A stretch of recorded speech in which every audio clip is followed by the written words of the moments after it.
നമസ്കാരം, പ്രൈം ഡിബേറ്റിലേക്ക് സ്വാഗതം. ആദ്യം പ്രധാന വാർത്തകളിലേക്ക്. പീഡനശ്രമത്തിനെതിരെ ആയുധമെടുത്ത പെൺകുട്ടിയെ അഭിനന്ദിച്ചും ഒപ്പം നിന്നും കേരളം. തിരുവനന്തപുരത്ത് 23-കാരി ജനനേന്ദ്രിയം മുറിച്ചത് ഗംഗേശാനന്ദ തീർത്ഥപാദർ എന്ന ശ്രീഹരിയുടെ വർഷങ്ങളായി ഉപദ്രവിക്കുന്നുവെന്ന പെൺകുട്ടി. വീണ്ടും ബലം പ്രയോഗിച്ചപ്പോൾ സഹികെട്ട് ആയുധമെടുത്തെന്നും കുട്ടി. ധീരമായ നടപടിയെന്ന് മുഖ്യമന്ത്രിയും VS-ഉം. ഗംഗേശാനന്ദനെതിരെ പോക്സോ നിയമപ്രകാരം കേസ്.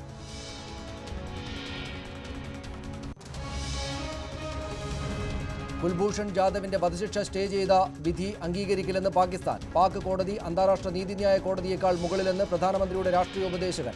കോൺസുലാർ സഹായം കുൽഭൂഷൺ ജാദവിന് നൽകില്ലെന്നും സർതാജ് അസീസ്.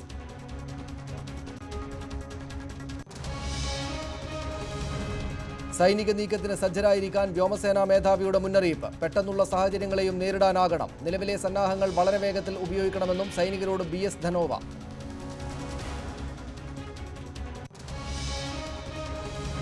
സർക്കാരിന്റെ ഭരണ നേട്ടങ്ങൾ എണ്ണിപ്പറഞ്ഞ് മുഖ്യമന്ത്രി. സമസ്ത മേഖലകളിലും മുന്നേറ്റം. വീടും സ്ഥലവുമില്ലാത്തവർക്ക് ഭവന സമുച്ചയം ഉറപ്പാക്കും. ജനപങ്കാളിത്തത്തോടെയുള്ള വികസനം ലക്ഷ്യമെന്നും മുഖ്യമന്ത്രി. വാർഷികാഘോഷ പരിപാടികൾക്ക് തുടക്കം.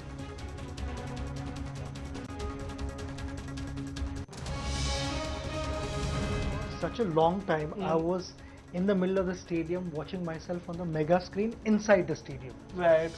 But now in few days time in the movie theaters, which I never imagined it would happen something like that. But now I am actually on the other side of the road. Now I'm watching myself on a big screen. ഉയർച്ച താഴ്ചകളെ സംയമനം കൊണ്ട് നേരിട്ടതാണ് തന്റെ ജീവിതമെന്ന് സച്ചിൻ. വൈകാരിക തളർച്ചകളെ നേരിട്ടുവെന്നും master blaster news 18നോട്. ആരാധകരുടെ കാത്തിരിപ്പ് അവസാനിക്കുന്നു. Sachin A billion dreams അടുത്ത വെള്ളിയാഴ്ച തിയേറ്ററുകളിൽ.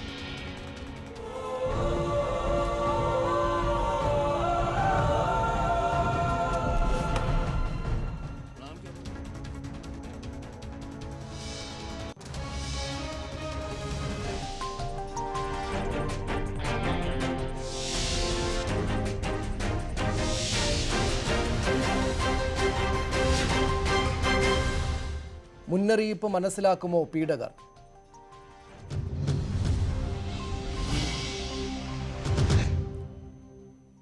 ലൈംഗിക അതിക്രമം ചെറുക്കാൻ അക്രമിയായ സന്യാസിയുടെ ജനനേന്ദ്രിയം യുവതി മുറിച്ചുമാറ്റി. കൊല്ലം പന്മന ആശ്രമത്തിലെ മുൻ അന്തേവാസി സ്വാമി ഗംഗേശാനന്ദ തീർത്ഥപാദർ എന്ന ശ്രീഹരിയുടെ ജനനേന്ദ്രിയമാണ് മുറിച്ചുമാറ്റിയത്.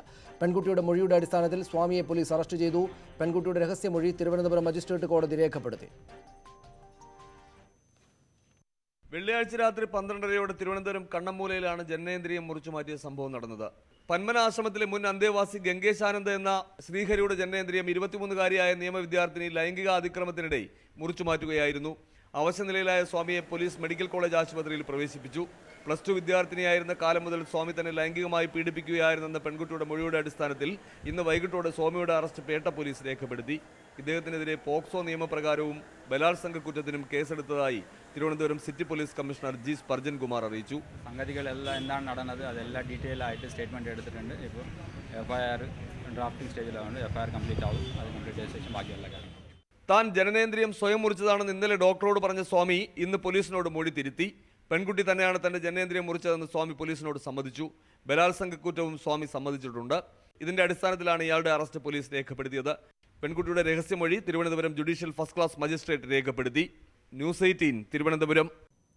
ലൈംഗിക അതിക്രമത്തെ ചെറുക്കാൻ സന്യാസിയുടെ ജനനേന്ദ്രിയം മുറിച്ചുമാറ്റിയ സംഭവത്തിൽ പെൺകുട്ടിക്ക് പിന്തുണയുമായി കേരളം. പെൺകുട്ടിയുടേത് ധീരമായ നടപടിയാണെന്ന് മുഖ്യമന്ത്രി പിണറായി വിജയനും VS അച്യുതാനന്ദനും പറഞ്ഞു. അത് നല്ല ഉദാത്തമായ ഒരു കാര്യമാണ്. അത് നല്ല ധീരമായ നടപടിയാണ്. അതിനകത്തൊരു സംശയമില്ല. അത് എല്ലാം ശക്തമായ നടപടി ഉണ്ടായല്ലോ. അതിന് പിന്തുണ കൊടുക്കാതല്ലാതെ വേറെ ഒന്നും ഉണ്ടാകട്ടില്ല.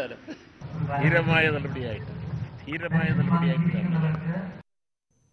യുവതിയെ പീഡിപ്പിച്ച ഗംഗേശാനന്ദ തീർത്ഥപാദർക്ക് BJP-യുമായോ NDA-യുമായോ യാതൊരു ബന്ധവുമില്ലെന്ന് BJP സംസ്ഥാന അധ്യക്ഷൻ കുമ്മനം രാജശേഖരൻ പറഞ്ഞു.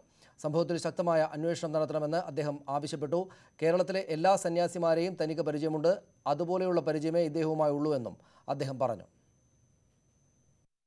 എന്തായാലും ഭാരതീയ ജനതാ പാർട്ടിയായിട്ടോ NDA ആയിട്ടോ അദ്ദേഹത്തിന് ഒരു ബന്ധവുമില്ല. അത് വ്യക്തമാണ്. അല്ല, അത് എന്താണോ അദ്ദേഹം കുറ്റം ചെയ്തിട്ടുണ്ടെന്ന് അത് തെളിയിക്കേണ്ടത് പ്രോസിക്യൂഷൻ പോലീസിൻ്റെ ചുമതലയാണ്. പോലീസ് അന്വേഷിക്കട്ടെ, അതിന് ഒരു തടസ്സവും ഒരിക്കലും അന്വേഷിക്കണമെന്ന് തന്നെയാണ് പറയുന്നത്. എന്ത് തെറ്റാണ് അദ്ദേഹം ചെയ്തത് എന്നുള്ളതിനെക്കുറിച്ച് അന്വേഷിച്ച് നിയമത്തിൻ്റെ മുന്നിൽ കൊണ്ടുവരുന്നതിന് ഒരു തടസ്സവും ഉണ്ടാകാൻ പാടില്ലെന്ന് തന്നെയാണ് ഞാൻ പറയുന്നത്. ശ്രീഹരി എന്ന ഗംഗേശാനന്ദയുടേത് ആഡംബര ജീവിതം. ഹോട്ടൽ ബിസിനസ്സിന് പുറമെ മതപ്രഭാഷണങ്ങളിലൂടെയും സപ്താഹങ്ങളിലൂടെയും ഇയാൾ പണം കണ്ടെത്തിയിരുന്നു. സംഘപരിവാർ സംഘടനകളുമായും അടുത്ത ബന്ധമായിരുന്നു ഗംഗേശാനന്ദയ്ക്ക്. കോലഞ്ചേരിയിൽ RSS പ്രവർത്തകനായാണ് ശ്രീഹരിയുടെ തുടക്കം. പിന്നെ വാഴൂർ തീർത്ഥപാദാശ്രമത്തിൽ നിന്ന് ദീക്ഷ സ്വീകരിച്ച സന്യാസ ജീവിതത്തിലേക്ക്. ബുള്ളറ്റ് സ്വാമി എന്നും ഹരിസ്വാമി എന്നും വിളിപ്പേര്. തീർത്ഥപാദ പരമ്പരയിൽപ്പെട്ട സ്വാമിമാരിൽ പ്രധാനിയായി ഗംഗേശാനന്ദയുടെ വളർച്ച പെട്ടെന്നായിരുന്നു. കൊല്ലം പന്മന ആശ്രമവുമായി ബന്ധപ്പെട്ടും ഏറെ നാൾ പ്രവർത്തിച്ചു. സംസ്ഥാനത്തെ മറ്റു ആശ്രമങ്ങളുമായും സന്യാസ സമൂഹങ്ങളുമായും അടുത്ത ബന്ധം. സർക്കാരും സന്യാസികളുമായുള്ള ചർച്ചകളിലെ സ്ഥിരം സാന്നിധ്യം. സന്യാസിയായ ശേഷവും സംഘപരിവാർ സംഘടനകളുമായുള്ള ബന്ധം തുടർന്നു. എന്നാൽ ഗംഗേശാനന്ദയ്ക്ക് BJPയുമായി ഒരു ബന്ധവുമില്ലെന്ന് സംസ്ഥാന പ്രസിഡന്റ് കുമ്മനം രാജശേഖരൻ പറഞ്ഞു. എന്തായാലും ഭാരതീയ ജനതാ പാർട്ടിയായിട്ടോ NDA ആയിട്ടോ അദ്ദേഹത്തിന് ഒരു ബന്ധവുമില്ല. അല്ല, അത് എന്താണോ അദ്ദേഹം കുറ്റം ചെയ്തിട്ടുണ്ടെന്ന് അത് തെളിയിക്കേണ്ടത് പോലീസിൻ്റെ ചുമതലയാണ്. പോലീസ് അന്വേഷിക്കട്ടെ, അതിന് ഒരു തടസ്സവും ഒരിക്കലും അന്വേഷിക്കണമെന്ന് തന്നെയാണ് പറയുന്നത്. എന്ത് തെറ്റാണ് അദ്ദേഹം ചെയ്തത് എന്നുള്ളതിനെക്കുറിച്ച് അന്വേഷിച്ച് നിയമത്തിൻ്റെ മുന്നിൽ കൊണ്ടുവരുന്നതിന് ഒരു തടസ്സവും ഉണ്ടാകാൻ പാടില്ലെന്ന് തന്നെയാണ് ഞാൻ പറയുന്നത്. ഗൃഹസ്ഥാശ്രമം ഉപേക്ഷിച്ചെങ്കിലും പോകുന്നിടത്തെല്ലാം പരിചയക്കാരുടെയും ശിഷ്യരുടെയും വീടുകളിലായിരുന്നു ഗംഗേശാനന്ദയുടെ വാസം. ചട്ടമ്പിസ്വാമി ജന്മഗൃഹവുമായി ബന്ധപ്പെട്ട സമരത്തിനാണ് ഗംഗേശാനന്ദ കണ്ണമ്മൂലയിലെത്തുന്നത്. സമരത്തിന്റെ മുൻനിരക്കാരായിരുന്ന പെൺകുട്ടിയുടെ കുടുംബവുമായി അടുത്തു. സമരകാലത്തും അതിനുശേഷവും ഈ ബന്ധം തുടർന്നു. മാസങ്ങളോളം ഇവരുടെ വീട്ടിൽ താമസിച്ചു. ഇതിനിടെ ചട്ടമ്പിസ്വാമി സ്മാരക നിർമ്മാണത്തിന് ഭൂമി വാങ്ങാൻ 1 കോടിയോളം രൂപയാണ് ഗംഗേശാനന്ദയുടെ നേതൃത്വത്തിൽ സമാഹരിച്ചത്. ഇയാളുടെ ബിസിനസ് ബന്ധങ്ങളാണ് ഇതിന് സഹായകമായത്. ഇതിൽ ക്രമക്കേട് നടന്നെന്ന ആരോപണങ്ങളോടെ നാട്ടുകാരുമായി അകന്നു. പിന്നീട് ഗംഗേശാനന്ദയ്ക്ക് പണം നൽകി NSS ഈ ഭൂമി വാങ്ങി. കോലഞ്ചേരിയിൽ ദൈവസഹായം എന്ന പേരിൽ ഹോട്ടലും നടത്തുന്നുണ്ട്. ഇവിടെ സ്വന്തമായി ആശ്രമവും ഫാം ഹൗസും ഇയാൾക്കുണ്ട്. ലക്ഷക്കണക്കിന് രൂപയുടെ സമ്പാദ്യമുണ്ടെന്നും പോലീസിന് വിവരം ലഭിച്ചിട്ടുണ്ട്. ന്യൂസ് 18 തിരുവനന്തപുരം. സാമൂഹ്യ പ്രവർത്തകയായ ശ്രീമതി ഭാഗ്യലക്ഷ്മി തിരുവനന്തപുരം സ്റ്റുഡിയോയിലുണ്ട്. CPM നേതാവും അഭിഭാഷകയുമായ അഡ്വക്കേറ്റ് PM മാതിര കോഴിക്കോട് സ്റ്റുഡിയോയിൽ നിന്നും ഈ ചർച്ചയിൽ ചേരും. അഡ്വക്കേറ്റ് ഉദയഭാനു നിയമവിദഗ്ധൻ, അദ്ദേഹം കൊച്ചിയിൽ നിന്നും ഈ ചർച്ചയിൽ ചേരും. മറ്റുള്ളവരെ ഞങ്ങൾ ടെലിഫോണിലും പ്രതീക്ഷിക്കുന്നു. ആദ്യം ശ്രീമതി ഭാഗ്യലക്ഷ്മി, അങ്ങേയറ്റം സഹികെട്ടാകുമല്ലോ, നരകസമാനമായിട്ടുള്ള പീഡനങ്ങളിലൂടെ കടന്നുപോയതിനു ശേഷമായിരിക്കുമല്ലോ സ്വാഭാവികമായിട്ടും ആ കുട്ടിക്ക് ഇങ്ങനെയൊരു കൃത്യത്തിലേക്ക് നിർബന്ധിതയാകേണ്ടി വന്നിട്ടുണ്ടാവുക. താങ്കൾ നേരത്തെ അവിടെ പോയതാണ്, ആ കാര്യങ്ങളുമായിട്ടൊക്കെ ബന്ധപ്പെട്ട് സംസാരിച്ചിട്ടുള്ള ആളാണ്. എത്രക്ക് ബുദ്ധിമുട്ട് പിടിച്ച ജീവിതത്തിനൊടുവിലാണ്, അല്ലെങ്കിൽ എത്രക്ക് ഭീകരമായ പീഡനങ്ങൾക്ക് വിധേയമായതിനു ശേഷമാണ് അവർ ഇക്കാര്യത്തിലേക്ക് കടന്നത്? എന്താണ് അവിടെ നിന്ന് ലഭിച്ച വിവരങ്ങൾ?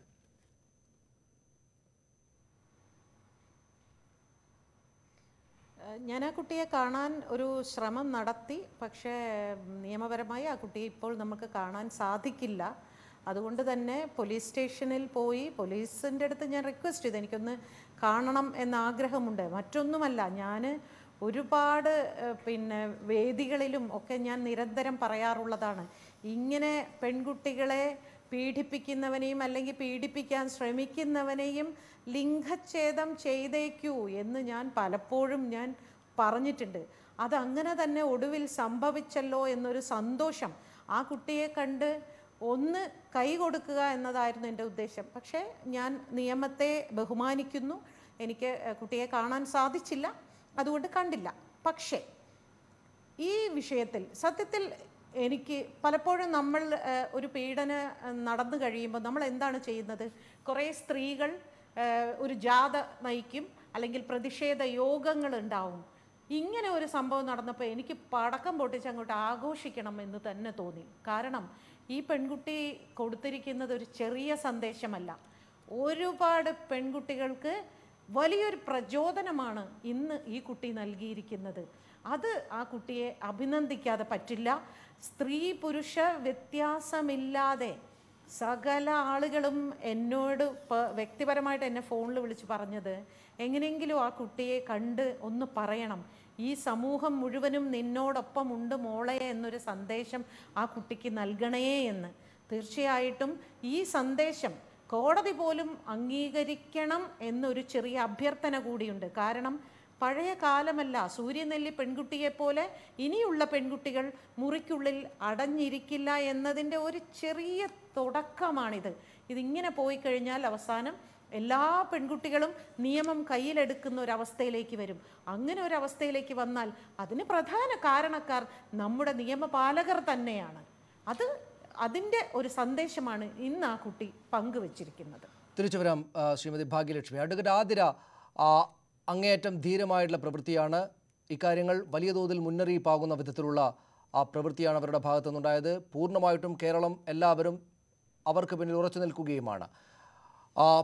പൊതുപ്രവർത്തകൻ ഹിന്ദുത്വ രാഷ്ട്രീയ സംഘടനകളുമായിട്ട്, സാമൂഹ്യ സംഘടനകളുമായിട്ട് ചേർന്നിട്ട് ഹിന്ദു ആത്മീയ നേതാവ് എന്ന നിലക്കുള്ള പ്രവർത്തനം നടത്തിയ ആ നിലക്കുള്ള ഒരു സാമൂഹ്യ അംഗീകാരം നേടിയിരിക്കുകയും ആ അധികാരം ഉപയോഗിച്ച് വർഷങ്ങളോളം ഒരു ചെറിയ കുട്ടിയെ പീഡിപ്പിക്കുകയും ചെയ്ത സംഭവമാണല്ലോ. അത് ഒടുവിൽ അത്രക്ക് സഹികെട്ട് ഏറ്റവും കടുത്ത നിലപാടിലേക്ക് പോകേണ്ടി വന്നു ആ കുട്ടിക്ക്. ഏത് നിലക്ക് കാണണം നമ്മൾ ഈ സംഭവത്തെ?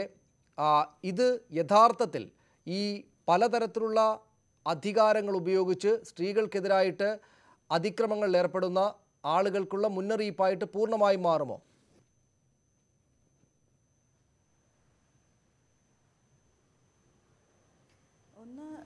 നമ്മുടെ വീടുകൾ പോലും എങ്ങനെയാണ് ഇത്തരം ആത്മീയ പ്രവർത്തനങ്ങളുടെ കേന്ദ്രങ്ങളാക്കി മാറ്റാൻ അനുവദിക്കുന്നു? അതിൻ്റെ ഭാഗമായിട്ട് നമ്മൾ മറ്റ് പലതിനെയും റെസിസ്റ്റ് ചെയ്യാൻ ശ്രമിക്കുന്നുണ്ട്, സുരക്ഷിതത്വത്തിൻ്റെയൊക്കെ ഭാഗമായിട്ട്. പക്ഷേ ഇവർക്ക് വീട്ടിനകത്തേക്ക് വരാം, അകത്ത് ഏത് രീതിയിലും ഉപയോഗിക്കാം, കിടക്കാം, ഇരിക്കാം, എന്തും ചെയ്യാൻ വേണ്ടി പറ്റുന്നൊരവസ്ഥ. ഒരു അരമണിക്കൂർ മുമ്പേ സുജാ സൂസൻ ജോർജിൻ്റെ ഒരു പോസ്റ്റ് വന്നിട്ടുണ്ട്, FB പോസ്റ്റ് വന്നിട്ടുണ്ട്. അതിനകത്ത് അവർ പറയുന്നുണ്ട് എങ്ങനെയാണ് ഇങ്ങനെ ഈ ഒരു അവസ്ഥ ഉണ്ടാവുന്നത്.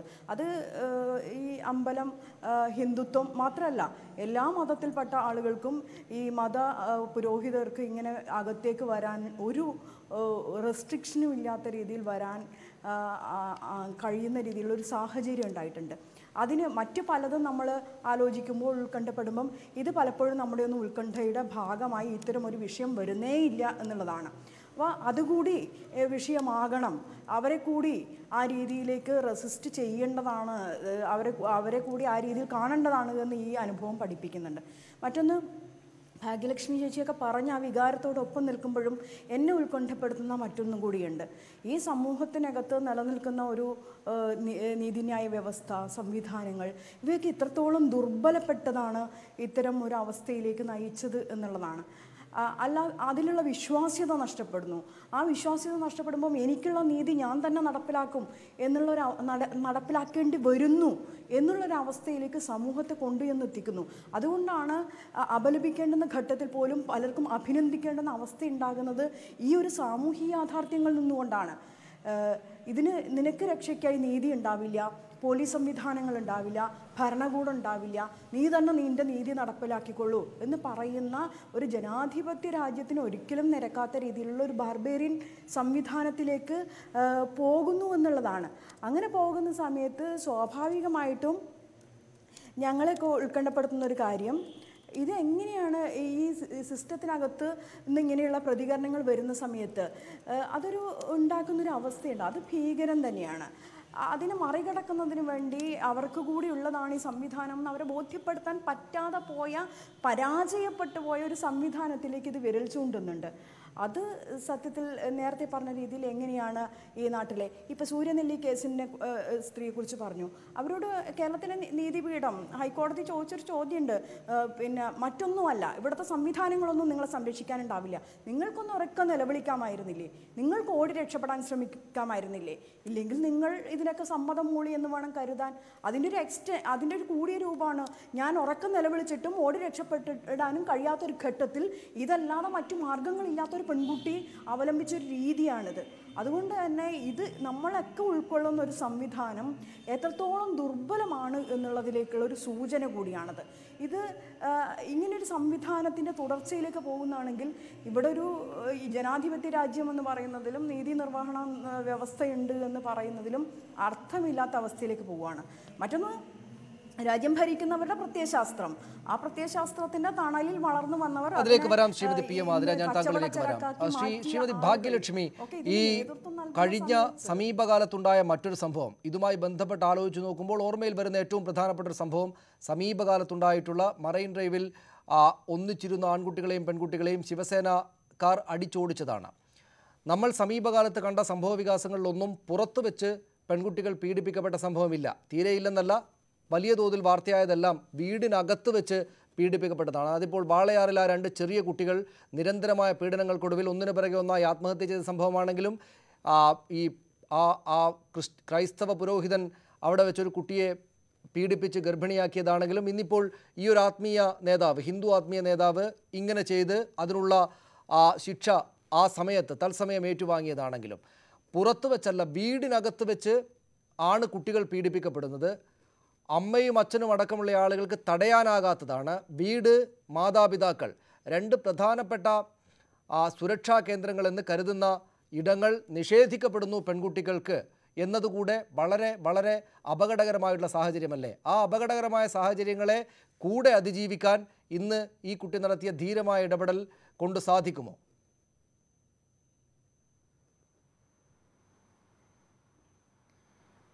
ഞാൻ ഒരല്പം മുമ്പ് മറ്റൊരു ചാനലിൽ പറഞ്ഞ ഒരു വാചകം ഞാൻ വീണ്ടും ഇവിടെ ആവർത്തിക്കുകയാണ്. അതായത്, തന്നെ സംരക്ഷിക്കേണ്ടവർ, തനിക്ക് ലഭിക്കേണ്ട സംരക്ഷണം എവിടെ നിന്നും കിട്ടുന്നില്ല എന്നൊരവസ്ഥ ഒരു പെൺകുട്ടി നേരിടേണ്ട ഒരവസ്ഥ വരുമ്പോൾ, ആൺകുട്ടികളെ പോലെയല്ല, പെൺകുട്ടികൾക്കാണ് ഏറ്റവും അധികം ഇത്തരം അനുഭവങ്ങൾ സമൂഹത്തിൽ ഉണ്ടാവുന്നത്. അപ്പോൾ അച്ഛനമ്മമാർ, ഇപ്പം ഈ പെൺകുട്ടിയുടെ കാര്യത്തിൽ തന്നെ നമുക്ക് നോക്കാം. ആ കുട്ടിയുടെ ഒരു സഹോദരനുണ്ട്, അച്ഛനുണ്ട്, അമ്മയുണ്ട്. ഈ ആള് പല ദിവസങ്ങളിൽ അവിടെ താമസിച്ചിരുന്നു. എന്തായാലും ഇവരെല്ലാവരും അറിഞ്ഞിരിക്കാതിരിക്കില്ല. അതുപോലെ തന്നെ +2 മുതൽ തന്നെ ആ കുട്ടിയെ പല രീതിയിലും ഇയാൾ പീഡിപ്പിക്കാൻ ശ്രമിച്ചിട്ടുണ്ടെന്നും പീഡിപ്പിച്ചതായിട്ടും ഒക്കെ നമ്മൾ വാർത്തകളിൽ കൂടി കേട്ടു. അപ്പോൾ ഈ വീട്ടിൽ ഇത്രയും നടന്നിട്ട് അവളെ സംരക്ഷിക്കേണ്ടവർ അത് ചെയ്തില്ല, അവളെ സംരക്ഷിച്ചില്ല. നമ്മുടെ ഈ നാടിൻ്റെ ഏറ്റവും വലിയ ശാപം എന്ന് പറയുന്ന ഒരു കാര്യം, വിദ്യാലയങ്ങളിൽ പീഡിപ്പിക്കുമ്പോൾ വിദ്യാഭ്യാസ സ്ഥാപനങ്ങൾ അവരെ സംരക്ഷിക്കുന്നു. രാഷ്ട്രീയക്കാർ പീഡിപ്പിക്കുമ്പോൾ രാഷ്ട്രീയ പ്രസ്ഥാനങ്ങൾ അവരുടെ ആളുകളെ സംരക്ഷിക്കുന്നു.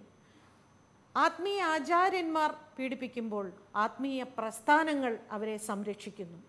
എവിടെയാണ്, എന്താണ് ഒരു പെൺകുട്ടി ചെയ്യേണ്ടത്? ആരോടാണ് ഈ പെൺകുട്ടി പോയി സങ്കടം പറയേണ്ടത്? അവൾക്ക് വീട്ടിൽ നിന്നൊരു ശക്തി കൊടുക്കുന്നുണ്ടോ? നീ പെണ്ണാണ്, നീ പെണ്ണാണ്, നീ പെണ്ണാണെന്ന് പറഞ്ഞ് അടിച്ചമർത്തി ഇന്നും നമുക്ക് വലിയ മാറ്റമൊന്നും സംഭവിച്ചിട്ടില്ല. ഇവിടെ വെളിയിൽ കാട്ടിക്കൂട്ടുന്ന ചില സംഘടനകളുടെ ഈ സദാചാര ഗുണ്ടായിസും സദാചാര പോലീസുകാരുടെ ഈ അക്രമങ്ങൾ മാത്രമേ ഇവിടെ നടക്കുന്നുള്ളൂ. അതല്ലാതെ ഇത്തരത്തിൽ ഇനി ഇയാളെ ഒന്നും ഒരിക്കലും സ്വാമി എന്നൊന്നും പറയരുത് നമ്മൾ. താങ്കളിലേക്ക് ഇപ്പോൾ ശ്രീ RB ബാബു, ഹിന്ദു ഐക്യവേദിയുടെ നേതാവ്, അദ്ദേഹം ടെലിഫോണിലാണ്. ശ്രീ ബാബു, സമീപകാലത്ത് ഓർമ്മയിൽ വരുന്ന സംഭവ വികാസങ്ങളിലെല്ലാം ആ പീഡനങ്ങൾക്കെതിരെ ശക്തമായ നടപടികൾ സ്വീകരിക്കുന്ന ആളുകളിൽ ആത്മീയ നേതാക്കളുണ്ട്, ആത്മീയ നേതൃത്വത്തിലുള്ള ആളുകളുണ്ട്, ഹിന്ദു, മുസ്ലിം, ക്രൈസ്തവ പുരോഹിതരുണ്ട്. പക്ഷേ ഈ പറയുന്ന പൗരോഹിത്യ, അതേത് മതത്തിനകത്താണെങ്കിലും പൗരോഹിത്യ ഭാരമേൽക്കുന്ന ആളുകൾ തന്നെ ഇങ്ങനെ വലിയ തോതിൽ ഉപദ്രവിക്കുന്ന സംഭവ വികാസങ്ങളിലേക്ക് പോകുന്നു. എന്തുകൊണ്ടാകണം ഈ പറയുന്ന സ്വാമി എന്ന് സ്വയം വിശേഷിപ്പിച്ച് നടന്ന, ഇത്രയും നാളും അത് വഴി പൊതുമണ്ഡലത്തിലൊക്കെ ഇടപെട്ട ഇയാൾ ഇങ്ങനെ ഇത്രമേൽ വലിയ കുഴപ്പക്കാരനായി ഉണ്ടാവുക? ഈ സാത്വികരായിരിക്കും സന്യാസിമാരെന്നൊക്കെയാണല്ലോ വെപ്പ്. ഈ സ്ത്രീ ദേവിയാണ്, അമ്മയാണ്, ദൈവമാണ് എന്നൊക്കെ പറഞ്ഞു നടക്കുന്ന ആളുകൾക്കിടയിൽ നിന്ന് ഇത്രയ്ക്ക് ക്രൂരമായ വിധത്തിൽ ഇതുപോലുള്ള ഹിന്ദു ആത്മീയ രാഷ്ട്രീയ പ്രവർത്തനങ്ങൾ പൊതുമണ്ഡലത്തിൽ ചെയ്തുകൊണ്ടിരിക്കെ തന്നെ മുഖ്യമന്ത്രിയെ പോയി കുമ്മനം രാജശേഖരനും മറ്റു നേതാക്കൾക്കും ഒപ്പം ചെന്ന് കാണുമ്പോൾ തന്നെയും ഇതുപോലുള്ള ക്രിമിനൽ ആക്ടിവിറ്റികളിൽ ഏർപ്പെടാൻ മാത്രം ഏത് നിലക്കായിരിക്കും കാര്യങ്ങൾ പോയിട്ടുണ്ടാവുക? അല്ല, ഈ കാര്യത്തിൽ ഹിന്ദു സംഘടനകൾ ഒരു കാരണവശാലും ഇത്തരം പ്രവൃത്തികളോടൊപ്പമല്ല. അദ്ദേഹത്തിന്റെ പ്രവൃത്തിക്ക് അർഹമായിട്ടുള്ള ശിക്ഷ നൽകണം എന്നുള്ള കാര്യത്തിൽ യാതൊരു സംശയമില്ല. അദ്ദേഹത്തെ സംരക്ഷിക്കാനോ അദ്ദേഹത്തിന് വേണ്ടി സംസാരിക്കാനോ ഹിന്ദു സംഘടനകളുടെ ഒരു നാവും ഉയരില്ല എന്ന് എനിക്ക് ഉറപ്പുണ്ട്. പിന്നെ നമ്മൾ ആത്മീയ മേഖലയിൽ മാത്രമല്ല, ഈ പറഞ്ഞ മാതിരി ആത്മീയ മേഖലയാണ് കുറച്ചുകൂടി പൊതുസമൂഹത്തിന് ധാർമ്മികമായ മാർഗദർശനം നൽകേണ്ട മേഖല എന്നുള്ളത് കൊണ്ട് അവരുടെ ഭാഗത്ത് നിന്ന് ഒട്ടും ഇത്തരം തെറ്റുകൾ ഉണ്ടാവാൻ പാടില്ല എന്നുള്ളത് യാഥാർത്ഥ്യമാണത് ഞാൻ അംഗീകരിക്കുകയും ചെയ്യുന്നു. പക്ഷെ നമുക്കറിയാം, എല്ലാ മേഖലയിലും കള്ളനാണയങ്ങളും നല്ല നാണയങ്ങളും ഉണ്ട്. കള്ളനാണയങ്ങൾക്ക് കുറെ കാലത്തേക്ക് സമൂഹത്തെ വഞ്ചിക്കാൻ കഴിഞ്ഞേക്കാം. പക്ഷേ നല്ല നാണയങ്ങളുടെ കൂട്ടത്തിൽപ്പെട്ട ആ കള്ളനാണയങ്ങളെ പിൽക്കാലത്ത് തിരിച്ചറിയില്ല, അതൊരു സംശയം വേണ്ട. അങ്ങനെ തിരിച്ചറിയപ്പെട്ട ഒരു സ്വാമിയാണ് ഇപ്പോൾ ഈ പറയപ്പെടുന്ന ഹരിസ്വാമി എന്ന് പറയുന്ന ആള്. അതുകൊണ്ട് ആ സമൂഹം അദ്ദേഹത്തെ തിരസ്കരിക്കും, അദ്ദേഹത്തെ തള്ളിപ്പറയും.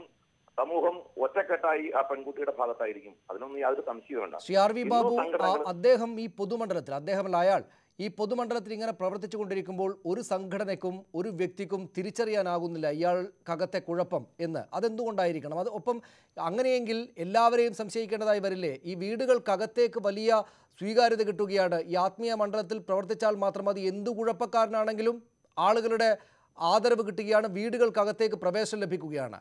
ഈ കുട്ടിക്ക് അച്ഛനമ്മമാരോട് പരാതി പറയാൻ പോലും പറ്റാത്ത വിധത്തിലുള്ള സ്വീകാര്യതയാണ്.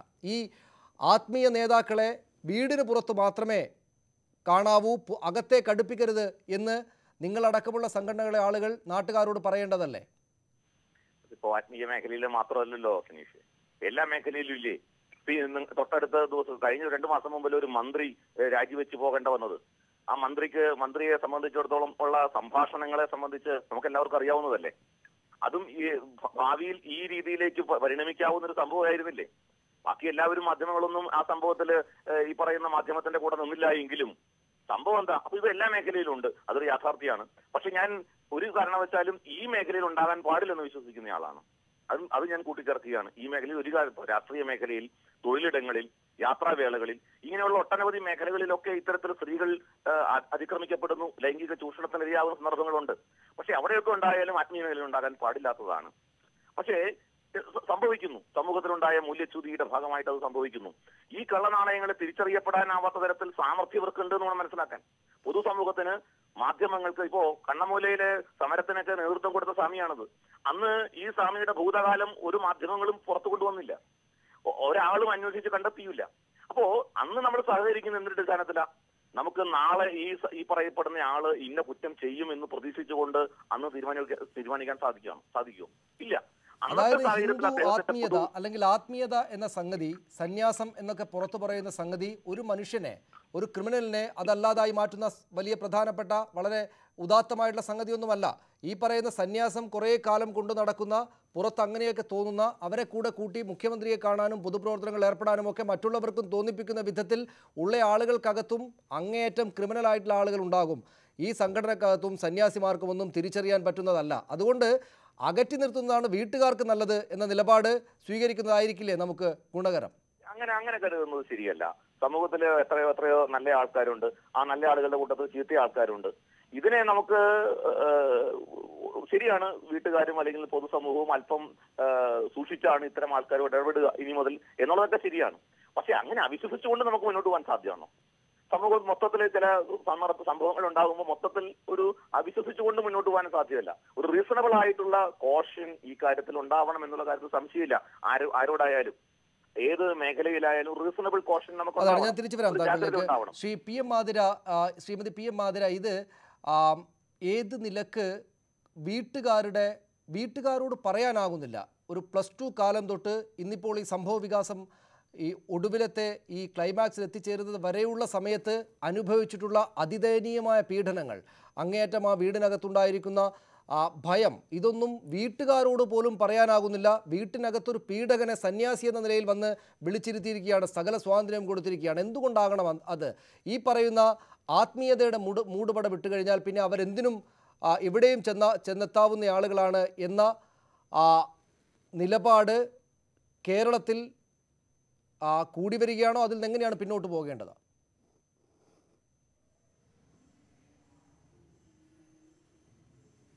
അല്ല, ഒരു കാലത്ത് ഈ ആത്മീയ കേന്ദ്രങ്ങളിലേക്ക് ആളുകൾ പോയിരുന്ന ഒരു പതിവിൽ നിന്ന് വ്യത്യസ്തമായി ഇതിനൊരു കച്ചവട രൂപമൊക്കെ വരുന്ന ഒരു ഘട്ടത്തിലാണ് ഇത് ആളുകളെ തേടി വീടുകളിലേക്ക് എത്തുന്ന രീതിയിലേക്കുള്ള അവസ്ഥ വരുന്നത്. ആ സമയത്ത് ഈ പറയുന്ന രീതിയിൽ പരിമിതമൊന്നുമല്ല, അതിനും അപ്പുറത്തേക്ക് ഒരു മതവിശ്വാസത്തിൽ മാത്രമല്ല, എല്ലാ മതവിശ്വാസികളുടെ ഇടയിലും ഇത്തരം കള്ളനാണയങ്ങൾ എന്ന് നേരത്തെ ഇവർ സൂചിപ്പിച്ചതുപോലെ ഇത്തരം ആളുകൾ ഉണ്ടാവുകയാണ്. അപ്പോൾ അതിൻ്റെ ഒരു പ്രധാനപ്പെട്ട പ്രശ്നം എന്ന് പറയുന്നത് മറ്റാരും, ഇപ്പോൾ അധ്യാപകനോ നിന്നോ മറ്റ് ആരെങ്കിലും നിന്നും ഉണ്ടായത് പോലും വിളിച്ചു പറയാനുള്ള ഒരു ധൈര്യം ഒരു ഘട്ടത്തിൽ വരും. പക്ഷേ ഇത് അതിനപ്പുറത്തേക്ക് ദൈവവിശ്വാസികളൊക്കെ ആയിട്ടുള്ള മനുഷ്യരെ സംബന്ധിച്ചിടത്തോളം ഇതങ്ങനെ പറയാനുള്ള ധൈര്യം പോലും ഇല്ലാത്ത രീതിയിലേക്ക്, പ്രതികരിക്കാനുള്ള ഒരു അവസരം പോലും ഇല്ലാത്ത രീതിയിലേക്ക് കാര്യങ്ങൾ നീക്കുന്നു എന്നുള്ളതാണ്. അതുകൊണ്ടാണ് മതപാഠശാലകൾക്കകത്തായാലും ശരി, മുൻപ് നമ്മൾ ചർച്ച ചെയ്തിട്ടുള്ള വൈദികൻ്റെ ഭാഗത്തുനിന്നായാലും ശരി, ഈ കേസിനകത്തായാലും ശരി, വലിയ പ്രതികരണങ്ങൾ ഉണ്ടാകേണ്ടുന്നിടത്ത് പലപ്പോഴും വളരെ പ്രതികരണങ്ങൾ ഇല്ലാത്തൊരവസ്ഥയിലേക്ക് പോകുന്നത്. അത് ആത്മീയ അന്തരീക്ഷം തലയ്ക്ക് മീതെ ഉണ്ടാക്കിയിട്ടുള്ള ഒരു വലിയ മനോഭാവത്തിൽ നിന്ന് കൂടി വരുന്നതാണ്. ഇങ്ങനെയുള്ള ഏതെങ്കിലും ഒരു ക്രിമിനലിൻ്റെ അടുത്ത് നിന്ന് ഉണ്ടാകുന്നതിൽ നിന്ന് എത്രയോ ഭീകരമാണ് ഇങ്ങനെ വലിയ മനസ്സർപ്പിച്ച് വിശ്വാസം അർപ്പിച്ച് ആളുകൾ നിൽക്കുന്ന ഒരിടത്ത് നിന്ന് ഉണ്ടാകുന്ന സമയത്ത്.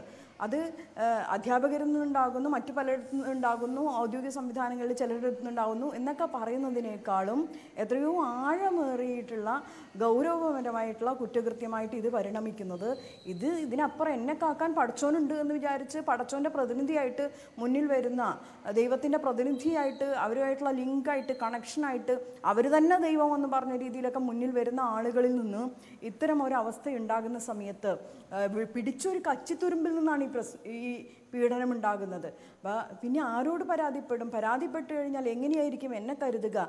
അത് ഈ കേസിൽ മാത്രമല്ല, പല കേസുകൾക്കകത്തും സ്ത്രീകളെ സംബന്ധിച്ചിടത്തോളം മാനത്തിന് നേരെ ഒരു കടന്നാക്രമണം നടക്കുന്ന സമയത്ത് പരാതിപ്പെട്ട് കഴിഞ്ഞാൽ അവളെ തന്നെ പഴിക്കുന്ന രീതി, പരാതിയുമായിട്ട് മുന്നോട്ട് പോകാൻ ധൈര്യം കാണിച്ചു കഴിഞ്ഞാൽ സമൂഹം ഒറ്റപ്പെടുത്തുന്ന അവസ്ഥ, പരാതിക്കാരിയായിട്ടുള്ള പെൺകുട്ടിക്ക് ഒന്നുകിൽ ആത്മഹത്യ ചെയ്യാം, അല്ലെങ്കിൽ മനോരോഗിയാകാം, അല്ലെങ്കിൽ പലായനം ചെയ്യാം, അല്ലെങ്കിൽ വേറെ എവിടെയെങ്കിലും പോകാം, അല്ലെങ്കിൽ ഈ പീഡനം നടത്തിയ പ്രതിയുടെ കയ്യിൽ നിന്ന് പണം വാങ്ങി മൊഴിമാറ്റി പറഞ്ഞ് എവിടെയെങ്കിലും പോയി ഒന്നിനും കൊള്ളാത്തൊരു ജീവിതം ജീവിക്കാം തുടങ്ങിയിട്ടുള്ള സംവിധാനങ്ങൾ മാത്രം നിലനിൽക്കുന്ന ഒരിടത്തു നിന്നാണ് ഇത്തരത്തിലുള്ള പ്രതികരണങ്ങൾ ഉണ്ടാവുന്നത്.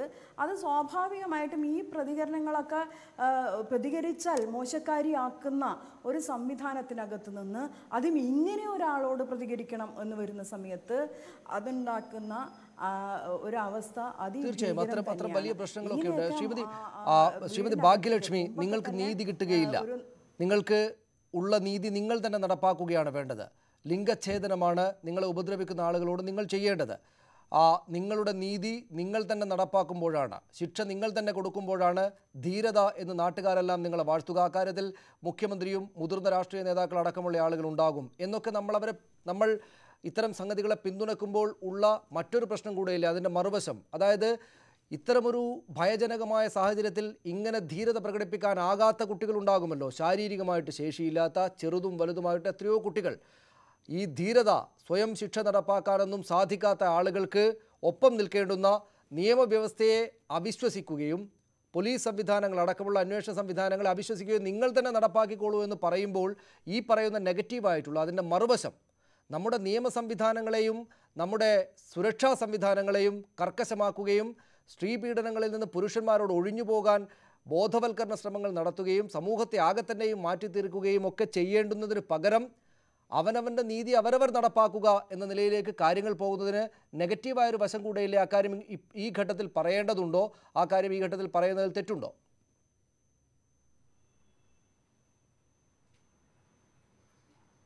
വളരെ സങ്കടകരമായ ഒരവസ്ഥ നമ്മുടെ നിയമത്തിൽ കോടതി തന്നെ പറയുന്നുണ്ടല്ലോ.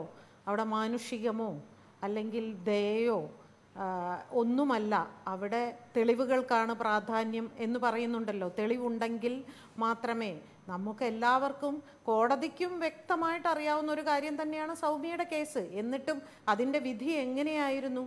അപ്പോൾ നിയമം ഇങ്ങനെ ആകുമ്പോൾ, നേരത്തെ ആതിര പറഞ്ഞതുപോലെ തന്നെ നിയമം ഇങ്ങനെ ആകുമ്പോൾ നമ്മുടെ മുമ്പിൽ എന്താണ് വഴി? അപ്പോൾ ഇതിൻ്റെ തോത് കുറയ്ക്കുക എന്നുള്ളത് മാത്രമേ ഉള്ളൂ. അതായത് നേരത്തെ പറഞ്ഞ മാതിരി ശാരീരികമായി ഇത്തരം പ്രവൃത്തി ചെയ്യാൻ സാധിക്കാത്ത പെൺകുട്ടികൾ അല്ലെങ്കിൽ അമ്മമാർ, സ്ത്രീകളുണ്ടായിരിക്കാം, ചെറിയ കുഞ്ഞുങ്ങളുണ്ടായിരിക്കാം, അവർക്കൊന്നും ചെയ്യാൻ പറ്റില്ല. പക്ഷേ ഒരു വിഭാഗം അറ്റ്ലീസ്റ്റ് രക്ഷപ്പെടുമല്ലോ എന്നാണ് ഞാൻ ആലോചിക്കുന്നത്. ആരോഗ്യമുള്ള കുട്ടികൾക്ക് ഇത്തരത്തിൽ ധൈര്യം അവലംബിക്കാൻ സാധിച്ചാൽ ഇതിൻ്റെ തോത് തീർച്ചയായിട്ടും കുറയും. അപ്പോൾ ഇത് നിയമം നമ്മൾ കയ്യിലെടുക്കുന്നു എന്ന് കോടതിക്ക് ബോധ്യപ്പെട്ടാൽ തീർച്ചയായിട്ടും ഇവിടുത്തെ നിയമത്തിൽ മാറ്റം വരുത്തും എന്ന് തന്നെയാണ് ഞാൻ വിശ്വസിക്കുന്നത്. തീർച്ചയായും അത് ഒരു കാര്യം. മറ്റൊരു കാര്യം നേരത്തെ പറഞ്ഞ ഒരു തുടർച്ചയാണ്. ഈ ആത്മീയ ആചാര്യന്മാർ അല്ലെങ്കിൽ ഭക്തി എല്ലാ മതത്തെയും ഉദ്ദേശിച്ച് തന്നെയാണ് ഞാൻ പറയുന്നത്. എന്തിനാണ് ഈ ഭക്തിയെ അല്ലെങ്കിൽ ആചാര്യന്മാരെ വീടുകളിലേക്ക് കൂട്ടിക്കൊണ്ടുവന്ന് എൻ്റർടൈൻ ചെയ്യുന്നത് എന്തിനാണെന്ന് എനിക്ക് മനസ്സിലാവുന്നില്ല. എന്തിനാണ് ഭക്തിയുടെ രീതി തന്നെ മാറ്റിയല്ലേ നമ്മൾ ചിന്തിച്ചു കൊണ്ടിരിക്കുന്നത്? എനിക്ക് ഭക്തിയുണ്ട്, ഞാൻ ഈശ്വരവിശ്വാസിയാണ്, പക്ഷെ ഞാനത് അമ്പലത്തിൽ പോയി തീർക്കുന്നു, ഞാൻ ആത്മീയ പുസ്തകങ്ങൾ വായിക്കുന്നു, അല്ലെങ്കിൽ അത്തരം പ്രഭാഷണങ്ങൾ ഞാൻ കേൾക്കുന്നു. അതുപോരെ. അതിനപ്പുറത്തേക്ക് അവരെ ആരാധിക്കുകയും അവരെ പാദസേവ ചെയ്യുകയും അവരെ വീടുകളിൽ വിളിച്ചുകൊണ്ട് വന്ന് അവരെ വീടുകളിൽ താമസിപ്പിക്കുകയും നമ്മൾ തന്നെ അവസരങ്ങൾ ഉണ്ടാക്കി കൊടുക്കുക. ഇവരെല്ലാവരും അടിസ്ഥാനപരമായി വെറും മനുഷ്യർ മാത്രമാണ്. അവർക്കും ചില സാഹചര്യങ്ങളിൽ അവരുടെ നിയന്ത്രണം കൈവിട്ടു പോകുന്ന ഒരു അവസ്ഥയാണ് നമ്മൾ നിരന്തരം കണ്ടുകൊണ്ടിരിക്കുന്നത്. ഞാൻ തിരിച്ചു വരാം ശ്രീമതി ഭാഗ്യലക്ഷ്മി. ഒപ്പം ഈ കേസ് ഇതുമായി ബന്ധപ്പെട്ട നിയമക്കുരുക്കുകളിലേക്ക് ആ കുട്ടി പോകുമോ എന്ന കാര്യം കൂടെ, അല്ലെങ്കിൽ നിയമം ഏത് വിധേനയാണ് നിയമവും സംവിധാനങ്ങളും ആ കുട്ടിയെ സംരക്ഷിക്കേണ്ടത് എന്നതുകൂടെ ചർച്ച ചെയ്യേണ്ടതുണ്ട്. അഡ്വക്കേറ്റ് ആതിര, ആത്മരക്ഷാർത്ഥമാണ്, ജീവിതം ഇല്ലാതാകാൻ പോകുന്നു, ആക്രമിക്കപ്പെടുന്ന സമയത്താണ് ഇങ്ങനെയൊരു ആ കാര്യത്തിലേക്ക് ആ പെൺകുട്ടിക്ക് പോകേണ്ടി വന്നത്. സ്വാഭാവികമായിട്ടും നിയമപരിരക്ഷ ആ കുട്ടിക്ക് കിട്ടുമല്ലോ അല്ലേ?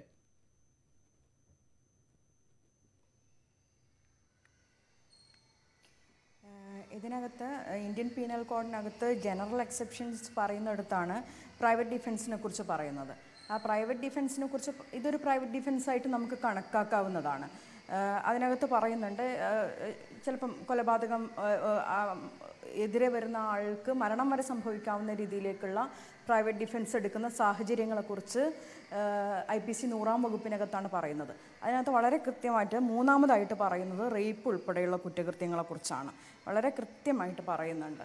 അപ്പോൾ റേപ്പ് പോലുള്ളൊരു കുറ്റകൃത്യം നടത്തുന്ന ഒരു ഘട്ടത്തിൽ അതിനോടുള്ള പ്രതികരണം, ഇതൊരു പ്രതികാരമായിട്ടല്ല സത്യത്തിൽ ഞാൻ കാണുന്നത്, ഒരു പ്രതികരണമായിട്ടാണ്. ഇങ്ങനൊരു കുറ്റകൃത്യം നടക്കുമ്പോൾ ആ പെൺകുട്ടിയുടെ ഭാഗത്തു നിന്നുണ്ടായിട്ടുള്ള സ്വാഭാവികമായിട്ടുള്ളൊരു പ്രതികരണമായിട്ട് വിലയിരുത്തുന്ന സമയത്താണ് ഇത് ജനറൽ ഡിഫൻസിനകത്ത് വരുന്ന ജനറൽ എക്സെപ്ഷൻസിൽ വരുന്ന പ്രൈവറ്റ് ഡിഫൻസ് എന്നുള്ള കാറ്റഗറിയിൽ വരുന്നത്.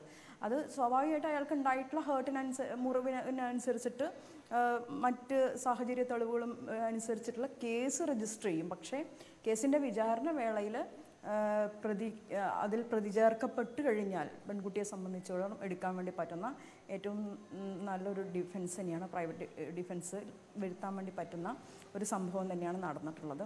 ഇതൊക്കെ ഈ പറയുന്ന രീതിയിൽ നേരത്തെ ഭാഗ്യലക്ഷ്മി ചേച്ചി പറഞ്ഞതുപോലെ ഇത്തരം ഒരു ദുർബലപ്പെട്ട സാഹചര്യത്തിൽ വരുന്ന ഒരു ഘട്ടത്തിൽ പ്രൈവറ്റ് ഡിഫൻസ് എടുക്കേണ്ടുന്നത് പ്രതി ചേർക്കപ്പെട്ടതിന് ശേഷം മാത്രമാണോ, പ്രതിയാക്കി ചേർക്കുന്നതിന് മുമ്പ് തന്നെ പോലീസിൻ്റെ ഇൻവെസ്റ്റിഗേഷൻ്റെ ഭാഗമായിട്ട് പ്രൈവറ്റ് ഡിഫൻസ് കൂടി പരിഗണിക്കാൻ വേണ്ടി പറ്റുമോ ഇത്തരം സാഹചര്യത്തിൽ എന്നൊക്കെയുള്ള നിയമത്തിൻ്റെ മേഖലയിൽ നടക്കേണ്ടുന്ന പരിഷ്കരണങ്ങൾക്കും ചിന്തകൾക്കും കൂടി ഞാൻ തിരിച്ചു വരാം അഡ്വക്കേറ്റ് ആതിര താങ്കളിലേക്ക്. അഡ്വക്കേറ്റ് ഉദയഭാനു, ഇക്കാര്യത്തിൽ ആ കുട്ടിയെ സംരക്ഷിക്കാൻ സ്വാഭാവികമായിട്ടും കേരളം ബാധ്യസ്ഥമാണ്.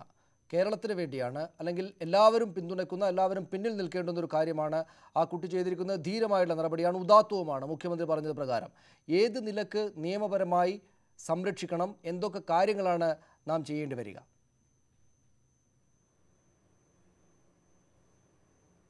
ശ്രീ സനീഷ്, ഈ കേസുമായി ബന്ധപ്പെട്ട വസ്തുതാപരമായി പോലീസ് ഏത് രീതിയിലാണ് കേസ് എടുത്തിരിക്കുന്നതെന്നോ ഈ പെൺകുട്ടി പോലീസിൽ കൊടുത്ത മൊഴി എന്തെന്നോ വളരെ വ്യക്തമായിട്ട് മനസ്സിലാക്കാതെ ഒരു നിഗമനങ്ങളുടെ അടിസ്ഥാനത്തിൽ, ഊഹത്തിൻ്റെ അടിസ്ഥാനത്തിൽ ചർച്ച ചെയ്താൽ അതൊരു പക്ഷേ വലിയ തെറ്റായ വ്യാഖ്യാനങ്ങൾക്ക് ഇടവരാൻ സാധ്യതയുണ്ട്. ഞാൻ മനസ്സിലാക്കിയെടുത്തോളം ഇപ്പോൾ എനിക്ക് മുൻപ് സംസാരിച്ച അഡ്വക്കേറ്റ് ആതിര പറഞ്ഞത് പ്രകാരമാണെങ്കിൽ ആത്മരക്ഷാവാദം എന്ന ഒരു ഡിഫൻസ് എടുക്കാൻ പ്രാപ്തമായ രീതിയിലാണ് കേസ് ഷേപ്പ് ചെയ്യപ്പെട്ടിട്ടുള്ളതെങ്കിൽ തീർച്ചയായിട്ടും ആ പെൺകുട്ടിക്ക് ഈ കേസിൽ ഇപ്പോൾ ഇരയായ പെൺകുട്ടി തീർച്ചയായിട്ടും ഗുരുതരമായൊരു കേസിന് ഇരയാകേണ്ടി വരുമെന്നാണ് ഞാൻ ആശങ്കപ്പെടുന്നത്. ഇന്ത്യൻ ശിക്ഷാ നിയമം 326 ക്യാപിറ്റൽ എ പ്രകാരമുള്ള ഒരു കുറ്റകൃത്യമാണ് ഈ പെൺകുട്ടി ഈ ലിംഗച്ഛേദം നടത്തിയതിലൂടെ ചെയ്തിരിക്കുന്നത് എന്ന് വേണം ഈ കേസിൻ്റെ ഫാക്ട്സ് വെച്ച് മനസ്സിലാക്കാൻ. ഇത് ഏത് രീതിയിലാണ് ഈ ആ ഒരു ഘട്ടത്തിലേക്ക് എത്തിയത് എന്ന് ഇരയുടെയും ഈ വേട്ടക്കാരൻ്റെയും മൊഴി തമ്മിൽ താരതമ്യപ്പെടുത്തിയാൽ മാത്രമേ കഴിയുകയുള്ളൂ. ആത്മരക്ഷാവാദം എന്ന ഒരു ഡിഫൻസ് പൊതുവെ എടുക്കുന്ന ഒരു ഘട്ടത്തിലാണ് എങ്കിൽ സ്വന്തം ശരീരത്തിൻ്റെ ഒരു പ്രതിരോധം എന്ന നിലയിൽ ഉയർത്തിക്കൊണ്ട് വരികയോ സ്വന്തം ശരീരം രക്ഷിക്കാൻ ആവശ്യമായ മാത്രം ഒരു പ്രയോഗം അങ്ങോട്ട് നടത്തുക എന്നല്ലാതെ മറ്റൊരാളുടെ ശരീരത്തിന് ഇതുപോലെ അംഗഭംഗം വരത്തക്ക രീതിയിലുള്ളൊരു അവകാശം ഈ ആത്മരക്ഷാവാദം എന്ന 97-ാം വകുപ്പിൽ ഒരു സ്ഥലത്തും പറയുന്നില്ല. ഒരുപക്ഷെ കൊലപാതകം വരെ എത്തപ്പെട്ടേക്കാമെങ്കിൽ തന്നെയും ആ കൊലപാതകം എന്നത് സ്വന്തം ശരീരത്തിൻ്റെ ആ ജീവൻ നിലനിർത്താനുള്ള സംരക്ഷണ ശ്രമത്തിനിടയിൽ ഏത് ഘട്ടത്തിലേക്കാണ് അത് വളർന്നു പോകുന്നത്, അല്ലെങ്കിൽ അതിക്രമമാകാതെ അതിനുള്ളിൽ നിന്ന് ചെയ്യുന്ന ആ ഒരു ഘട്ടത്തിൽ നിവൃത്തിയില്ലാതെ മറ്റൊരു മാർഗമില്ലാതെ ചെയ്യുന്നൊരു പ്രവൃത്തി ആയിട്ടുണ്ടോ എന്നതെല്ലാം പരിശോധിച്ചിട്ടാണ്. ഇവിടെ ഒരു ലിംഗച്ഛേദം നടത്തുമ്പോൾ സ്വാഭാവികമായിട്ടും തിരഞ്ഞു പിടിച്ച് മറ്റൊരു ആയുധം തേടിപ്പിടിച്ച് ഇതൊക്കെ മുറിച്ച് കളയുക എന്നുള്ളതൊക്കെ വരുമ്പോൾ കേസിൻ്റെ വസ്തുത മനസ്സിലാക്കാതെ ഊഹങ്ങളുടെ അടിസ്ഥാനത്തിൽ ഒരു നിയമപരമായ ടെലിവിഷൻ ചർച്ചയിൽ ഇത് ഇങ്ങനെ ആയിരിക്കാം അല്ലെങ്കിൽ ഇങ്ങനെ ഉണ്ടായിരിക്കാം എന്ന് പറയുന്നത് വളരെ പ്രിമച്ചറായിട്ടുള്ള ഒരു നടപടിയായിരിക്കും എന്നത്. ഒരുപാട് കാലമായിട്ട് ഈ ലൈംഗികമായി പീഡിപ്പിക്കപ്പെടുന്നു. ഒരുപാട് കാലമായിട്ട് ഈ ഒരു ആത്മീയ നേതാവ് ആ വീട്ടിനകത്ത് സ്ഥാനമുള്ള ഒരാൾ എന്ന അധികാരം ഉപയോഗിച്ച് ഈ കുട്ടിയെ ചെറിയ പ്രായം മുതൽ ഉപദ്രവിക്കുന്നു. ആ ഉപദ്രവത്തോട് തടയാനാകുന്നില്ലെങ്കിലും അതിശക്തമായിട്ടുള്ള രോഷമുണ്ട്. പക്ഷേ ഒരു പ്രായത്തിലെത്തുമ്പോൾ ഇക്കാര്യത്തോട് എനിക്ക് പ്രതികരിക്കേണ്ടതുണ്ട് എന്ന് പല വിധത്തിലുള്ള പുറം ലോകത്ത് നടക്കുന്ന രാഷ്ട്രീയമായ ചർച്ചകൾക്കടക്കം കാരണമായിട്ട് ആ കുട്ടി എത്തിച്ചേരുന്നു.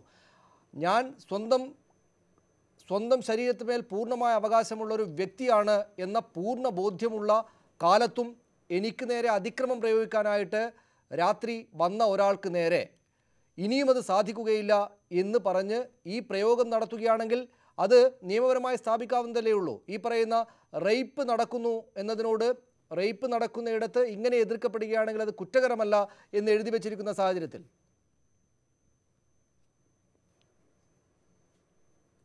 ഇതെല്ലാം നാം വൈകാരിക തലത്തിൽ നിന്ന് ചർച്ച ചെയ്യുമ്പോഴാണ് ഇത്തരം ഉത്തരങ്ങളിലേക്ക് എത്തിച്ചേരുന്നത്. പോലീസ് ഈ കേസ് എങ്ങനെ ഷേപ്പ് ചെയ്യുന്നു എന്നുള്ളതും ഈ മുറിവ് ഏൽപ്പിക്കാൻ ഇടയായിട്ടുള്ള സാഹചര്യം എന്ത് എന്നുള്ളതും ആ മുറിവിൻ്റെ കാഠിന്യം എത്രമാത്രമുണ്ട് എന്നും ഇപ്രകാരമല്ലാതെ ആ സംഭവ സ്ഥലത്ത് നിന്ന് ഇങ്ങനൊരു പ്രതിരോധം ഉയർത്തിക്കൊണ്ടുവരാൻ കഴിയുന്ന സാഹചര്യങ്ങൾ മറ്റെന്തെങ്കിലും ഉണ്ടായിരുന്നോ എന്ന് എല്ലാം പരിശോധിച്ചതിന് ശേഷമാണ് ഈ ആത്മരക്ഷാവാദം എന്ന ആ സെക്ഷൻ 97 പ്രകാരം അല്ലെങ്കിൽ 100-ൽ പറയുന്ന എക്സെപ്ഷൻ പ്രകാരമുള്ള ഒരു ഡിഫൻസ് ഒരു പ്രതിക്ക് സെറ്റപ്പ് ചെയ്യാൻ കഴിയുകയുള്ളൂ. അങ്ങനെ സെറ്റപ്പ് ചെയ്യുമ്പോൾ മാത്രമാണ് ഈ ഒരു കേസിലെ ഏത് രീതിയിലാണ് ഇതിൻ്റെ ഫാക്ട്സ് സമർപ്പിക്കപ്പെടുക എന്നുള്ളത്, സ്വീകരിക്കപ്പെടുക എന്നുള്ളത് നമുക്ക് പരിശോധിക്കാനും കഴിയുകയുള്ളൂ.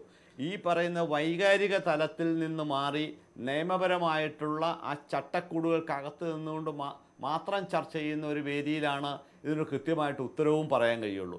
ഇപ്പോൾ കേരളീയ പൊതുസമൂഹം ഞാൻ മനസ്സിലാക്കിയെടുത്തോളം ഒരു കുറ്റമായിട്ട് അല്ലെങ്കിൽ പോലും പറയാൻ കഴിയുന്നത് ഇതിനൊരു വൈകാരിക തലത്തിലാണ് എടുത്തിരിക്കുന്നത്. അങ്ങനെ വൈകാരിക തലത്തിൽ നിയമപരമായൊരു പ്രശ്നത്തെ കാണുമ്പോൾ അപകടകരമായിട്ടുള്ള ഒരു സ്ഥിതിവിശേഷമുണ്ട് എന്നൊരു ഉദാഹരണ സഹിതം ഞാൻ ബോധിപ്പിക്കാം.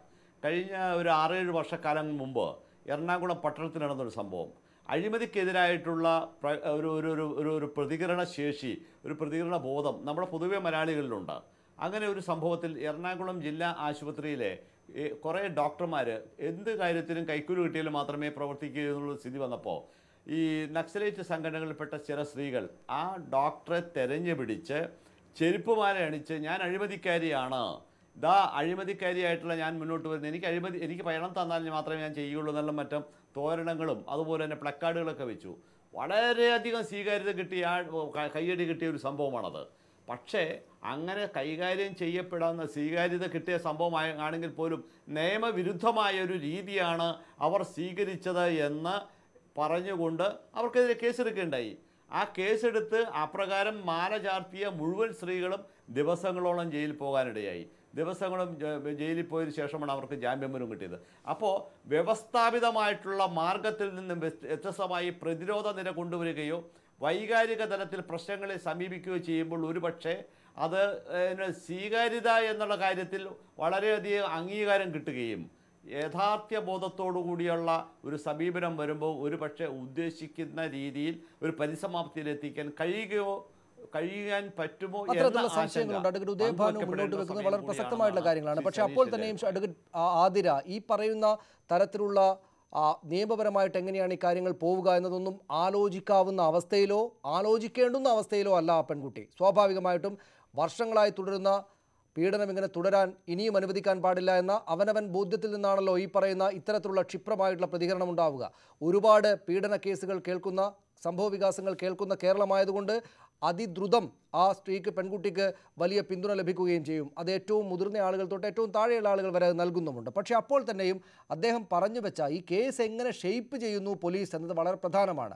നമുക്കറിയാവുന്നതുപോലെ പോലീസ് സംവിധാനവും ഈ പറയുന്ന സ്ത്രീവിരുദ്ധതയിൽ നിന്ന് മുക്തമായിട്ടുള്ള തനിത്തങ്കം ആയിട്ടുള്ള ആളുകളൊന്നുമല്ലല്ലോ. അതുകൊണ്ട് ചെയ്യേണ്ട ചില കാര്യങ്ങളുണ്ട്. രാഷ്ട്രീയ സംവിധാനത്തിന് ഇക്കാര്യത്തിൽ നിലപാടുണ്ട്, ഭരണ നേതൃത്വത്തിന് ഇക്കാര്യത്തിൽ നിലപാടുണ്ട്. പിന്തുണക്കേണ്ടതാണ്, ധീരമാണ്, ഉദാത്തമാണ് എന്നത് മുഖ്യമന്ത്രി തന്നെയും പറഞ്ഞിട്ടുണ്ട്. ആ കുട്ടിയെ പീഡിപ്പിക്കപ്പെട്ട, ജീവിതത്തിൻ്റെ ഏറ്റവും പ്രധാനപ്പെട്ട കാലത്തെല്ലാം അതിഭീകരമായി പീഡിപ്പിക്കപ്പെട്ട ഈ പെൺകുട്ടിയോട് വൈകാരികമായിട്ട് അടുപ്പം, പിന്തുണ പുലർത്തുമ്പോൾ തന്നെയും ചെയ്യേണ്ടുന്ന കാര്യങ്ങൾ പോലീസിനെ കൊണ്ട് ചെയ്യിക്കാൻ സർക്കാർ തയ്യാറാവുകയും ചെയ്യേണ്ടതല്ലേ? അതുണ്ടാകുമോ?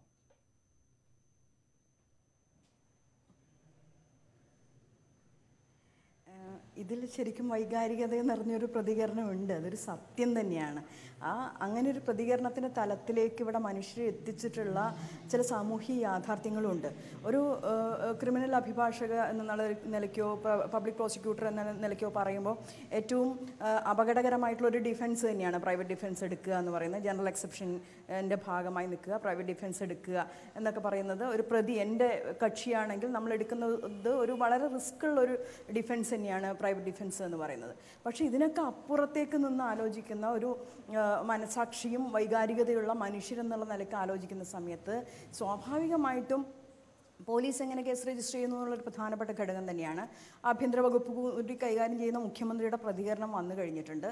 കുറച്ചുകൂടി പ്രതീക്ഷയും ഇടപെടലും അതിനകത്ത് ഉണ്ടാകുമെന്ന് കരുതുകയാണ്.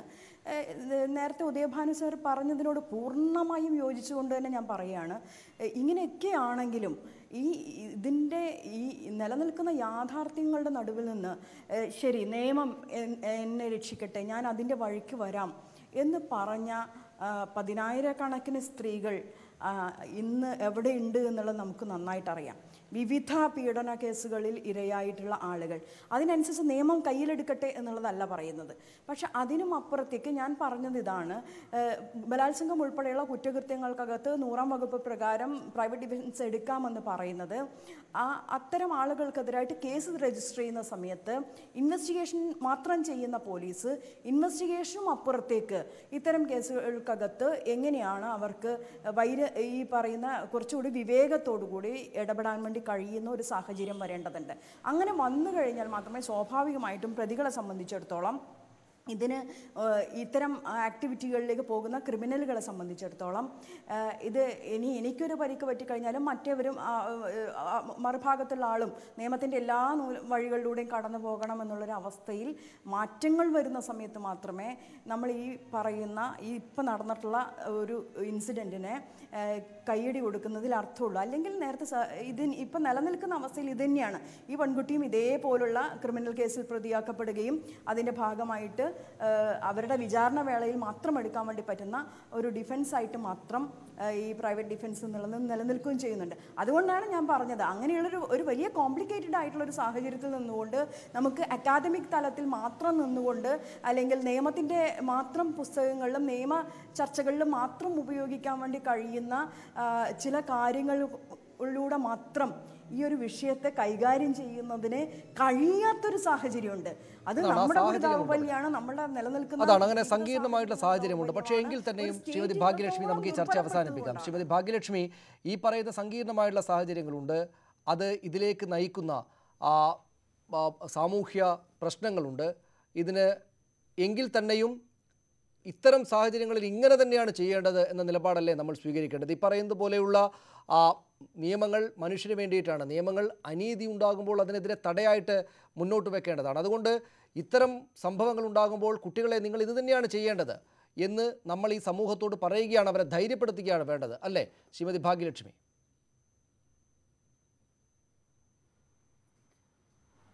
ആദ്യം എനിക്ക് ചോദിക്കാനുള്ളൊരു ചോദ്യം, സുപ്രീം കോടതി ഈ നിയമപരിരക്ഷ ഈ സ്ത്രീകളുടെ അല്ലെങ്കിൽ ഈ സ്ത്രീകൾക്കെതിരെ സംഭവിക്കുന്ന പീഡന വിഷയങ്ങളിൽ നിയമപരിരക്ഷ നൽകിയിരുന്നെങ്കിൽ ഈ പീഡനങ്ങൾ ഇങ്ങനെ നാൾക്ക് നാൾ വർദ്ധിച്ചുകൊണ്ടേയിരിക്കുമോ?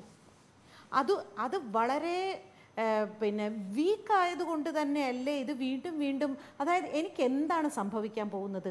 ഒരു കോടതിയുടെ മുമ്പിൽ ഒരുത്തൻ പീഡിപ്പിച്ച് കഴിഞ്ഞിട്ട് അവിടെ കൊണ്ട് നിർത്തുമ്പോൾ അവനാണോ വീണ്ടും കോടതിയിൽ പീഡിപ്പിക്കപ്പെടുന്നത്, അതോ വീണ്ടും ഈ വിക്ടിം തന്നെയല്ലേ? ഈ വിക്ടിമിനെ തന്നെയല്ലേ വീണ്ടും വീണ്ടും ചോദ്യശരങ്ങൾ കൊണ്ട് ഇങ്ങനെ പീഡിപ്പിച്ചുകൊണ്ടേയിരിക്കുന്നത്? അപ്പോൾ ഇങ്ങനെ ഒരു അവസ്ഥയിലേക്ക് പെൺകുട്ടികളെ അല്ലെങ്കിൽ സമൂഹത്തെ എത്തിക്കാൻ ഒരു പ്രധാന കാരണക്കാർ ആരാണ്?